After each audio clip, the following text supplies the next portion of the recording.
Hai, perkenalkan nama saya Masrani Banjarnahor. Saya dari IKN Institut Agama Kristen Negeri Tarutung, Kampus Shalom. Saya mengambil Fakultas Ilmu Pendidikan Kristen dan mengambil prodi Manajemen Pendidikan Kristen. Nah, di sini saya akan menjelaskan sedikit tentang pendidik dan peserta didik. Yang pertama, pendidik dalam keluarga. Pendidik dalam keluarga adalah suatu individu atau kelompok yang berkedudukan sebagai orang tua yang memberikan pendidikan maupun hal-hal yang positif, bersikap terbuka kepada anak, dan lain sebagainya. Adapun pendidikan dalam keluarga dibagi menjadi 3 bagian, yaitu yang pertama, pendidikan budi pekerti. Pendidikan budi pekerti yaitu upaya membekali seseorang anak maupun peserta didik melalui bimbingan ataupun pengajaran. Yang kedua, pendidikan sosial. Pendidikan sosial yaitu suatu pendidikan jasmani, etik, proses sosialisasi masyarakat kepada keluarga dan sebagainya.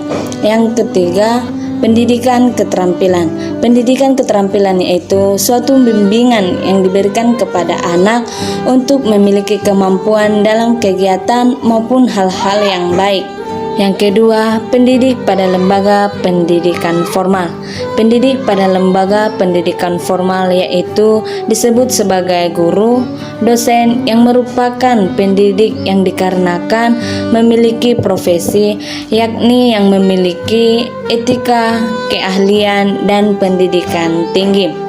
Adapun persyaratan yang harus dipenuhi untuk menjadi pendidik yaitu memiliki kompetensi, sertifikat pendidik, memiliki keahlian, dan pendidikan yang tinggi.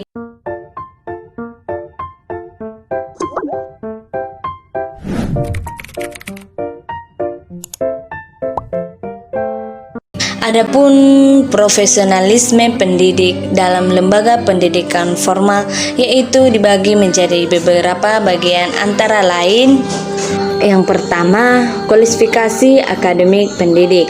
Pendidik pada lembaga pendidikan wajib memiliki kualifikasi akademik minimal sarjana ataupun S1 supaya memiliki keahlian dalam mendidik. Pendidik pada program sarjana juga harus memiliki kualifikasi akademik minimal magister, S2, dan seterusnya. Yang kedua, kompetensi pedagogik. Memahami karakteristik peserta didik dari segi moral, etika, emosional, dan sebagainya. Memahami latar belakang keluarganya, memahami cara-cara belajar peserta didik agar proses pembelajaran dapat berlangsung dengan baik. Yang ketiga, kompetensi pedagogik atau lanjutan. Menguasai teori-teori yang mendidik, merancang pembelajaran yang mendidik, melaksanakan pembelajaran yang mendidik, dan memberikan pemahaman dengan baik. Yang keempat, kompetensi kepribadian.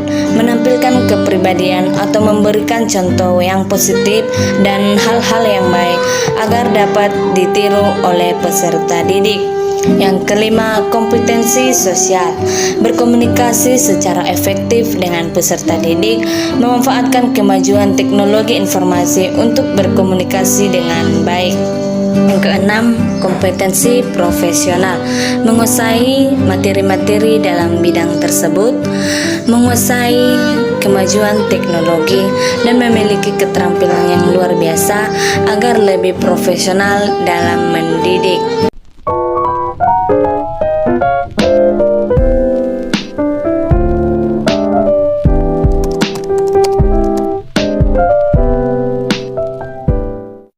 Yang ketiga, pendidik pada lembaga pendidikan nonformal. Pendidikan nonformal adalah suatu pendidikan di luar pendidikan formal yang diselenggarakan bagi warga masyarakat yang memerlukan pendidikan tersebut. Dalam pendidikan nonformal, kemampuan yang diharapkan dimiliki oleh pendidik pada lembaga itu tergantung dari cara maupun macam-macam pendidikan yang diberikan maupun diselenggarakan. Selanjutnya, B. Peserta didik. Yang pertama, hakikat peserta didik. Peserta didik adalah anggota masyarakat yang berusaha mengembangkan potensi dirinya agar memiliki perubahan pada diri mereka agar sesuai dengan yang diharapkan setiap individu masing-masing. Yang kedua, karakteristik peserta didik. Karakteristik peserta didik dibagi menjadi berbagai bagian, yaitu yang pertama, peserta didik memiliki kemampuan.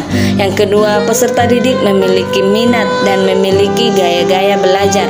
Yang ketiga, peserta didik juga membutuhkan perhatian dan perlakuan yang manusiawi. Yang ketiga, karakteristik peserta didik atau lanjutan. Peserta didik yaitu individu yang aktif dan kreatif. Peserta didik juga memiliki berbagai kebutuhan yang berbeda-beda tiap masing-masing individu. Sekian penjelasan tentang pendidik dan peserta didik. Saya ucapkan terima kasih.